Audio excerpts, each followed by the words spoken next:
देखिए, जनता का हमें समर्थन है, जनता का आशीर्वाद है। नरेंद्र मोदी जी लगातार तीसरी बार जीतकर देश के प्रधानमंत्री हैं।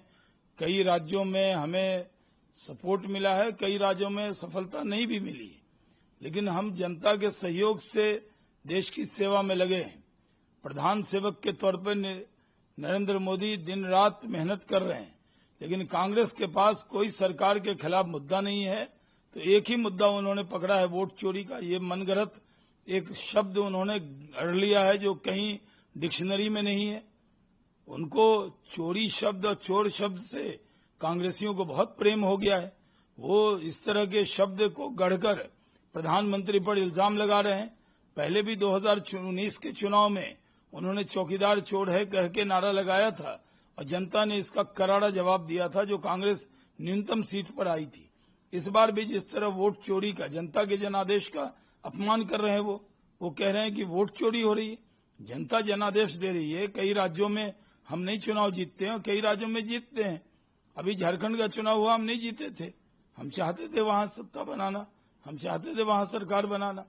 तो निर्णय लोग करते हैं। और ये राहुल गांधी इस तरह की बेतुका बातें करके देश को गुमराह कर रहे हैं, सरकार के खिलाफ विद्रोह करने पर लोगों को आमादा कर रहे हैं। इनकी यात्रा पूरी तरह फ्लॉप हो रही है और यात्रा में भीड़ नहीं आ रही। तो कभी किसी मुख्यमंत्री को बुला रहे हैं, कभी प्रियंका जी को बुला रहे हैं। इससे कुछ हासिल होने वाला नहीं है। राहुल गांधी के इन बयानों का कोई फर्क पड़ने वाला नहीं। राहुल गांधी ने ये भी बोला कि वोट का हक छीनने के बाद बीजेपी इसके बाद आपसे जमीन का हक छीनेगी। मधुबनी में कल राहुल गांधी थे, उन्होंने मधुबनी में ये बोला। देखिए, राहुल गांधी देश की जनता को गुमराह कर रहे हैं। बिहार के भोले भाले लोगों को आकर गुमराह कर रहे हैं। कह रहे हैं तुम्हारा वोट छीना जाएगा, फिर जमीन छीनी जाएगी। किस तरह की बातें कर रहे हैं? क्या विपक्ष के नेता होने के बाद वो और गैर जिम्मेदार हो गए हैं? देश जानना चाहता है। जिस तरह से बिहार की जनता को उकसा रहे हैं, ये दुर्भाग्यपूर्ण है। राहुल गांधी को संयमित बयान देना चाहिए। जी सर, झारखंड की असेंबली ने रेजोल्यूशन पास किया है कल अगेंस्ट इलेक्टोरल रिवाइज, इसको कैसे देखते हैं? देखिए, झारखंड की सरकार कुछ भी पास करे, वो अपने नियमों को नहीं देख के जो चीज उसके हाथ में नहीं है उन चीजों को भी वो कर रही है। ये बेतुका उनका रेजोल्यूशन है, इससे कोई फर्क पड़ने वाला नहीं है।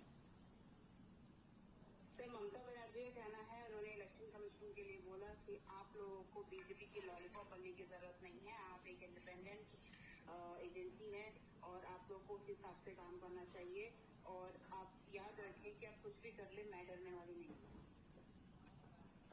ममता बनर्जी ने तो पूरे प्रशासन को लॉलीपॉप बना लिया है। उनके यहाँ तो कोई खाता न बही, जो ममता जी कहें वही सही होता है। उनके यहाँ तो कोई नियम कानून है नहीं और वो दूसरे को सलाह देने चली है। इलेक्शन कमीशन पर कितने आरोप लगाए थे, लेकिन फिर भी इलेक्शन कमीशन पर तो उनको कोई यकीन था ही नहीं और बिना यकीन के उन्होंने चुनाव लड़ा। जब खुद चुनाव हार गई तो कहा कि इलेक्शन कमीशन ने हरा दिया, और जब पूरे बंगाल में वो चुनाव जीत गई तब उनको लगना चाहिए कि इलेक्शन कमीशन ने निष्पक्षता से काम किया। जनता का जो जनादेश होगा वो मिलेगा, लेकिन इलेक्शन कमीशन को वो भी टारगेट कर रही हैं, क्योंकि उन्हें मालूम है कि SIR जिस दिन बंगाल में होगा उस दिन जो बांग्लादेशी वोटर जो उनके वोटर बने हुए हैं, जिसका मुद्दा पहले उन्होंने खुद संसद में उठाया था, कागज फेंक दिए थे सोमनाथ चटर्जी जो स्पीकर थे, और कहा था कि इस घुसपैठियों को बाहर करना चाहिए। आज वही ममता बनर्जी बांग्लादेशी घुसपैठियों के वोट से चुनाव क्या जीतती हैं। उनको लग रहा है कि SIR अगर बंगाल में होगा तो उसके लिए पहले से भूमिका बना रही हैं, इलेक्शन कमीशन को टारगेट कर रही हैं। जी सर, साथ ही उन्होंने पीएम मोदी को बोला कि मैं आपकी कुर्सी की बहुत रिस्पेक्ट करती हूँ, आपको भी मेरी चेयर की रिस्पेक्ट करनी चाहिए। आपने सब जगह सारी स्कीम्स के फंड रोक दिए, लेकिन स्टेट गवर्नमेंट तब भी सारी स्कीम चलाती रही और आप जो है इस तरह के गेम खेलना बंद किए और मेरी कुर्सी की जो है रिस्पेक्ट कीजिए। Respect is not demanded, it's commanded. इनको जो है ये रेस्पेक्ट मांग रही हैं कि इनकी कुर्सी की रेस्पेक्ट कीजिए। ये क्या बात हो गई? ममता बनर्जी को ये देखना चाहिए कि वो किस तरह का व्यवहार कर रही हैं। आप प्रधानमंत्री से कहती हैं कि आप रेस्पेक्ट कीजिए, और प्रधानमंत्री के लिए कितनी निजी अनर्गल टिप्पणी करती हैं। प्रधानमंत्री के लिए कोई इज्जत नहीं उनके मन में, और आज वो कह रही हैं कि वो प्रधानमंत्री पद की इज्जत करती हैं और उनके सीएम पद की भी इज्जत की जानी चाहिए। क्या व्यवहार किया उन्होंने, किस तरह का राज्य चला रही है वो? क्या कि 1 मिनट भी उनको सत्ता में रहने का अधिकार है?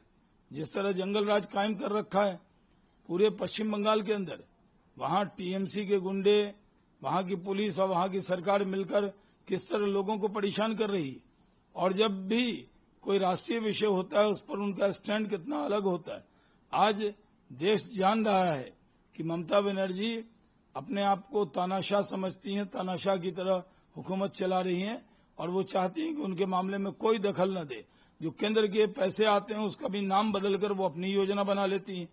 जो भी केंद्र की योजना है उसका नाम बदलने में वो माहिर है, और फिर कहती हैं कि उनको रिस्पेक्ट मिलना चाहिए।